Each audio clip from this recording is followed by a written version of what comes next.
జై Shriram. Welcome to Hindu network YouTube channel. బంగ్లాదేశ్‌లో ఇంకా హిందువులపై దాడులు కొనసాగుతున్నాయి. కానీ అక్కడి ప్రభుత్వం ఎటువంటి చర్యలు తీసుకోవడం లేదు. ఈ విషయంపై మనతో మాట్లాడనుకున్నారు శ్రీరామ్ ఉదయ్ గారు. జై శ్రీరామ్ అండి. జై Shriram. Welcome to Hindu network channel. జై శ్రీరామ్, జై శ్రీరామ్. చెప్పండి. బంగ్లాదేశ్‌లో హిందువులపై ఇంకా ఎన్నో దాడులు కొనసాగుతున్నాయి. ఇలాంటి టైంలో ఎవరైతే ఆల్-ఐసాన్ రఫా, ఆల్-ఐసాన్ గజా అన్నవాలో వాళ్ళిప్పుడు బంగ్లాదేశ్‌లో హిందువులకు ఏం జరుగుతాయి మీకెందుకు అని ఎదురు ప్రశ్నిస్తున్నారు. ఇలాంటి వారిని కూడా మనం చూస్తున్నాం. ఇప్పుడు ఒక వీడియో చూపిస్తాను. के बारे में कुछ कहा है, लेकिन मैं फिर भी कहता हूं कि वीडियो చూడండి. इस तरह की हत्या लोकतांत्रिक देशों में नहीं होनी चाहिए. इस्लामिक देश जहां है उस पर एक कानून है. इस्लाम किसी की हत्या करने को नहीं कहता. एक खबर ये भी आई है कि दीपू ने इस निंदा की है, नबी पाक सल्लल्लाहु अलैहि वसल्लम के बारे में कुछ कहा है, लेकिन मैं फिर भी कहता हूं कि इस तरह की हत्या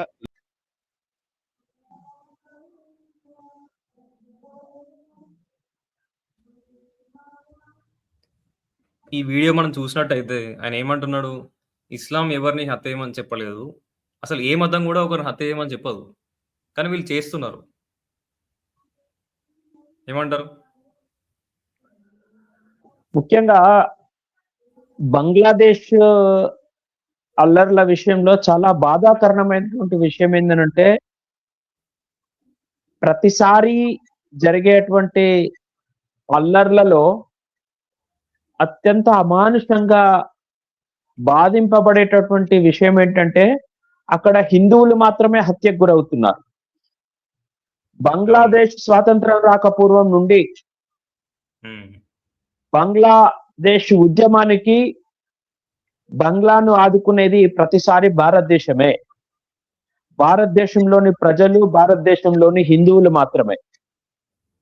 కానీ ఎవరైతే అన్నం పెడుతున్నారో ఆ అన్నం పెట్టేటువంటి వ్యక్తులకే విషమిచ్చి చంపేటువంటి సంస్కృతి నేడు బంగ్లాదేశ్ లో దాపురించి ఉంది. నేడే కాదు, 1971 సంవత్సరంలో బంగ్లాదేశ్ పాకిస్తాన్ ఏర్పడడానికి భారతదేశం ప్రముఖ పాత్ర పోషించింది. ఆనాడు బంగ్లా ఉద్యమం కోసం కూడా భారతదేశంలో బంగ్లాదేశ్ యొక్క ఆర్థిక వ్యవస్థ సరిగా లేనందుకు బంగ్లాదేశ్ ను ఆదుకోవడం కోసం భారతదేశ ప్రజలు ఆనాడు ప్రతి బస్సు టికెట్ కొంటే ఆ టికెట్ యొక్క రేటులో నుండి 5 పైసలు బంగ్లాదేశ్ కి ఇచ్చేవాళ్ళం. మనం సినిమాకు వెళ్తే సినిమా టికెట్ యొక్క ధరలో 25 పైసలు బంగ్లాదేశ్ కి ఇచ్చేవాళ్ళం. అంతేకాదు, బంగ్లాదేశ్ ను ఆడుకోవడం కోసం భారత ప్రభుత్వం బంగ్లా స్టాంప్స్ కూడా రిలీజ్ చేసి ఆదుకోవడం జరిగింది. ఇది ఇలా ఆదుకోవడంలో అనేక సార్లు 1971 నుంచి నేటి వరకు అనేక సార్లు ఆదుకున్నాం. బంగ్లాదేశ్ ను వాళ్ళు ఉత్పత్తి చేసినటువంటి వస్తువులకు కూడా అనేక రకాలుగా సహాయ సహకారాలు అందించుకుంటూ బంగ్లాదేశ్ ను కాపాడుకుంటూ వస్తున్నాం. కానీ పాముకు పాలు పోషిస్తే అది ఏదో రోజు కాటు వేయకుండా ఉండదు. ఆ పాములాగా అనేక మంది విష సర్పాలు లాగా తయారై అక్కడ ఉన్నటువంటి హిందువులను క్రూరాతి క్రూరంగా చంపుతున్నారు. బంగ్లాదేశ్ ఏర్పడినప్పుడు హిందువుల జనాభా 13%, సుమారు 9 కోట్లు. నేడు బంగ్లాదేశ్ లో హిందువుల జనాభా 2%. అంటే ఈ 10-11% హిందువులు ఎక్కడికి వెళ్ళారు? కేవలం 45 సంవత్సరాలు ఇదంతా 43-44 సంవత్సరాలు. మరి ఈ బంగ్లాదేశ్ లో ఉన్నటువంటి హిందువులు ఎక్కడికి వెళ్ళారు? బంగ్లాదేశ్ ప్రభుత్వం చంపిందా? బంగ్లాదేశ్ ను నడిపిస్తున్నటువంటి జమాతే ఇస్లాం అనేటువంటి ఇస్లామిక్ ఆర్గనైజేషన్ హ్మ్. వెళ్ళగొట్టిందా, చంపిందా అనేది ఆలోచించాలి. నేడు బంగ్లాదేశ్‌లో జరిగేటువంటి మారణ హోమానికి బాధ్యత కూడా బంగ్లా ప్రభుత్వం వహించాలి. జమాతే ఇస్లాం యొక్క సంస్థ వహించాలి. ఇస్లాం ఏ రోజు కూడా హింస చేయాలని కోరుకోలేదని కొద్దిమంది ముల్లాలు చెప్తున్నారు. కానీ హింస చేస్తున్నది ఎవరు అనేది ఆలోచించాలి. ఈ హింసకు గురవుతున్నది ఎవరు? అమాయకమైనటువంటి దళితులు ఈరోజు బంగ్లాలో చనిపోతున్నారు. ఇక్కడ ఉండేటువంటి జై భీమ్ అనేటువంటి దళిత సంఘాలు, కుహానా సెక్యులరిస్టులు ఏం చేస్తున్నారు? ఒక దీప్ దాస్ గారిని అన్యాయంగా చంపిన బంగ్లాదేశ్ లో.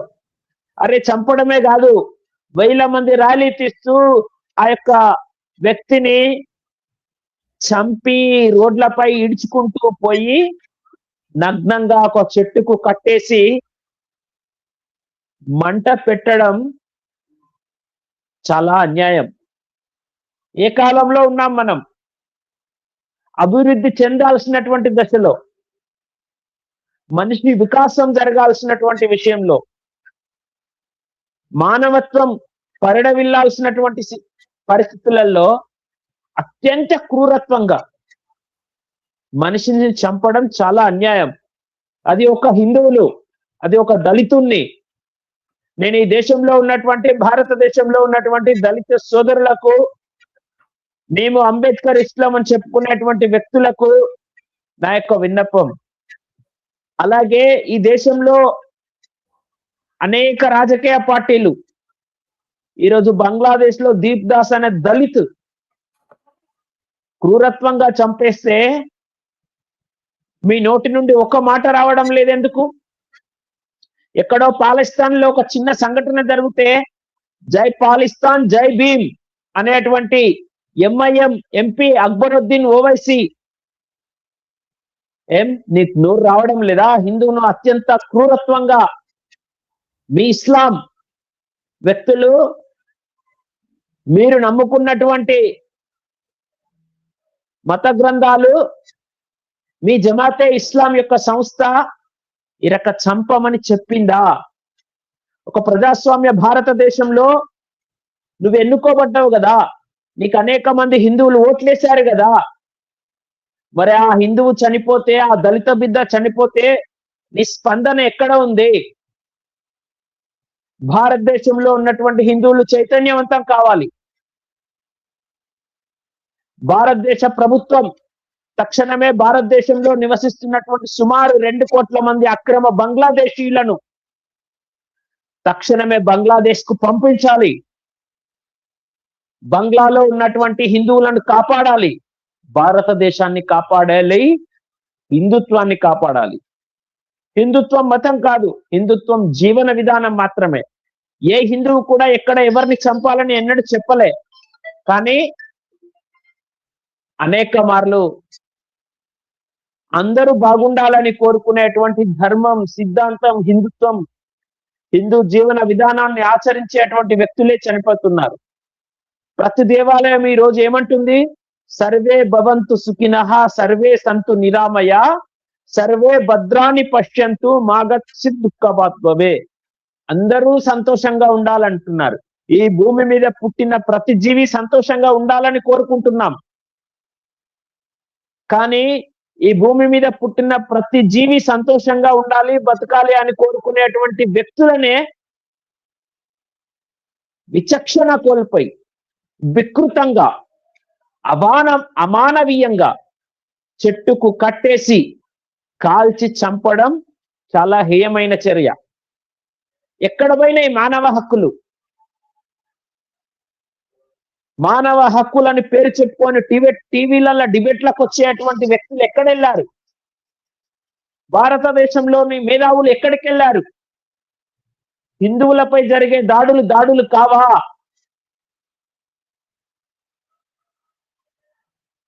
ఎంత అన్యాయం!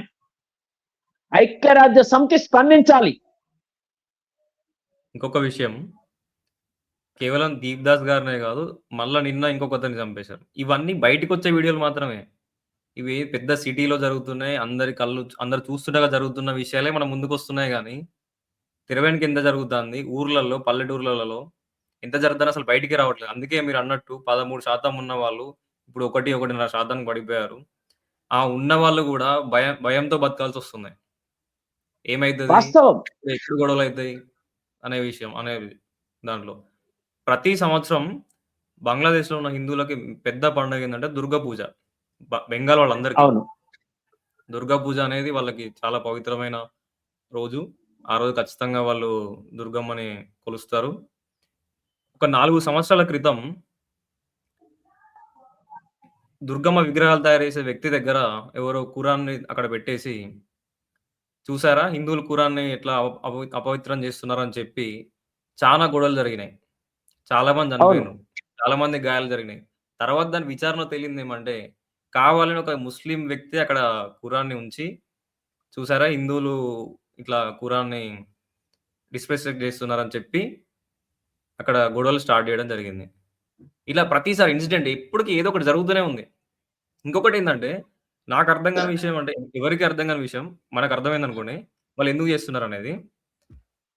భారతదేశం బంగ్లాదేశ్‌కి ఎప్పుడూ వ్యతిరేకంగా ఎటువంటి పని చేయలేదు. అయినప్పటికి గూడా అక్కడున్న ముస్లిం సంస్థలకి, లేకపోతే అక్కడ అపోజిషన్‌కి, అక్కడ పొలిటీషియన్స్‌కి ఎప్పుడు భారతదేశమే టార్గెట్. దేనికి? హిందూ మెజారిటీ వాస్ దేశమనా? పాకిస్తాన్ అంత అరాచకం చేసింది వాళ్ళతోని. కానీ ఇప్పటి వరకు గూడా ఎప్పుడు గూడా ఏ బంగ్లాదేశ్ నాయకుడు గూడా పాకిస్తాన్‌కి అగెయిన్స్ట్ మాట్లాడిందే లేదు. చాలా అన్యాయం.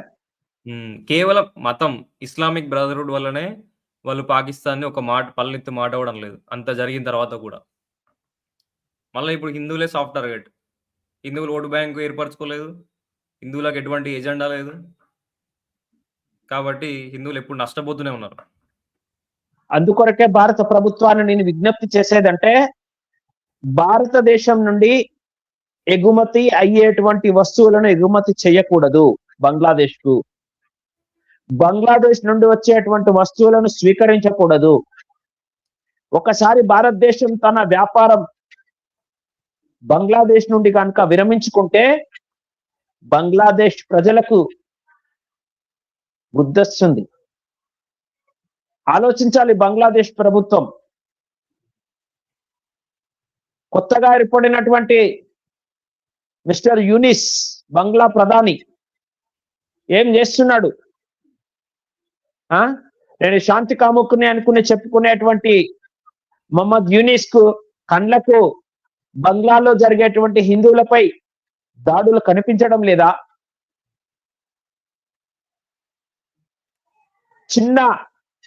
ఢిల్లీలో చిన్న నిరసన ప్రదర్శన చేస్తేనే బంగ్లాదేశ్ ప్రభుత్వం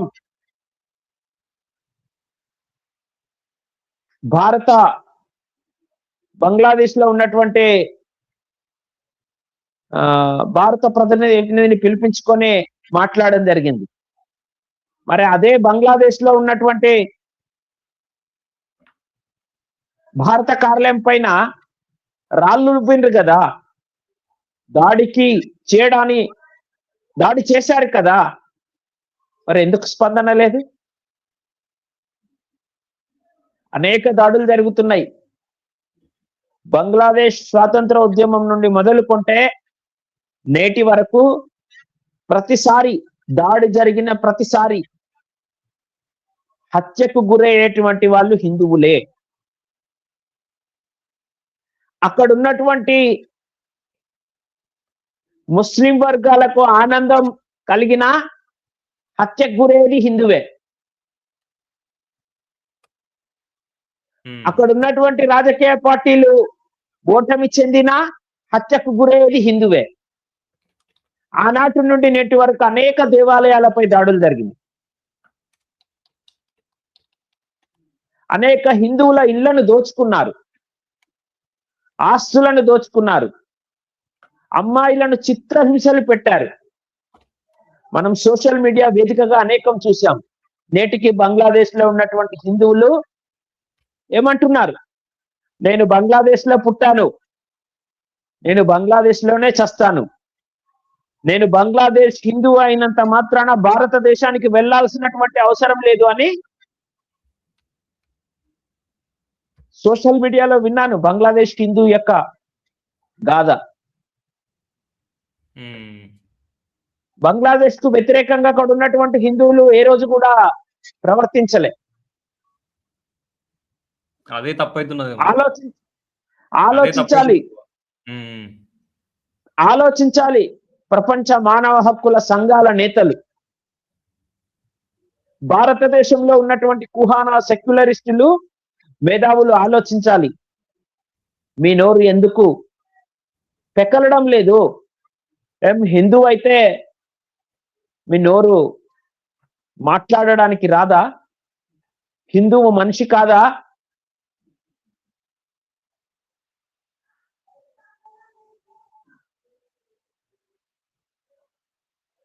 చాలా అన్యాయం.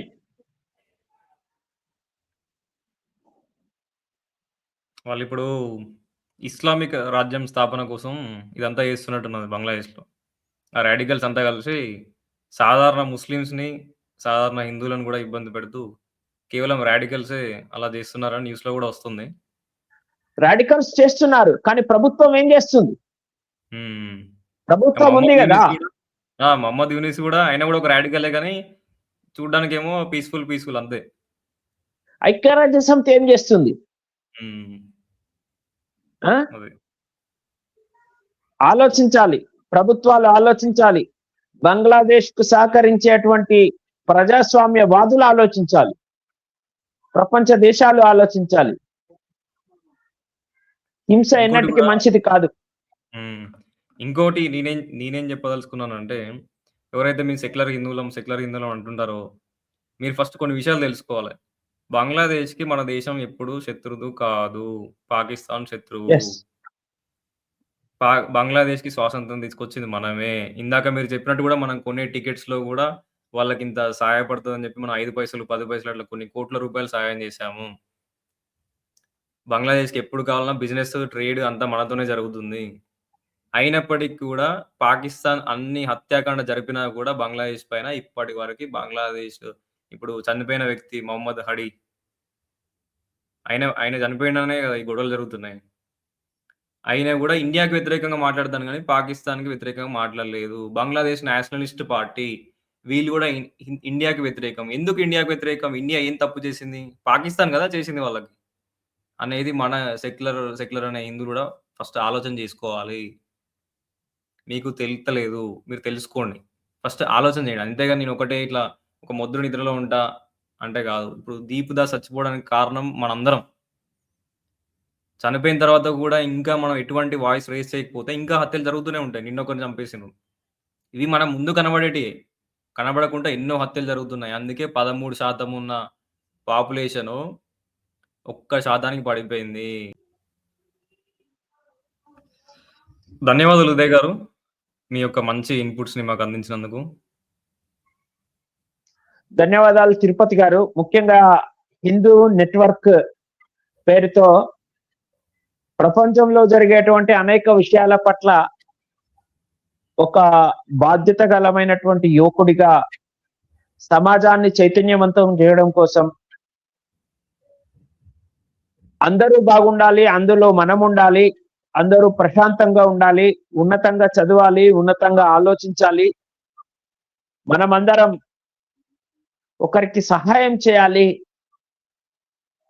అనే విశ్వాసంతో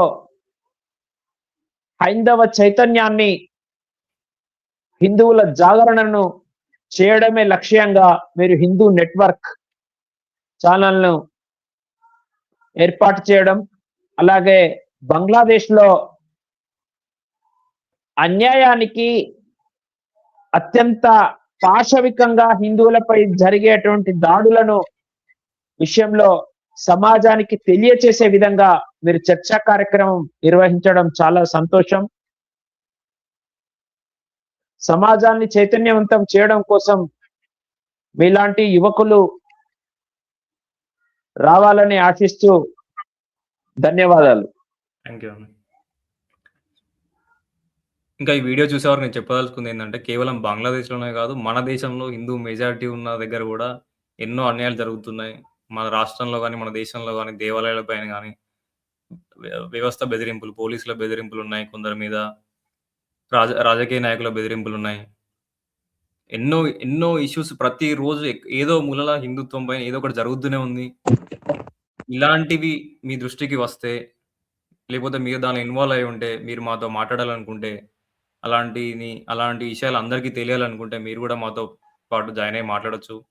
ప్రతి శనివారం సాయంత్రం 7 గంటలకి ఈ లైవ్ స్ట్రీమ్‌లో జాయిన్ అవ్వచ్చు. వీడియో కింద డిస్క్రిప్షన్ ఉంటది. జై శ్రీరామ్. జై శ్రీరామ్ ఉదయ్‌జీ. థాంక్ యూ జై సో మచ్. శ్రీరామ్. బంగ్లాదేశ్‌లో హిందువులపై జరిగేటువంటి దాడులను ప్రతి ఒక్కరూ ఖండించాల్సిందిగా విజ్ఞప్తి చేస్తున్నాను. ఈ అవకాశం ఇచ్చిన మీకు కూడా ధన్యవాదాలు. జై శ్రీరామ్.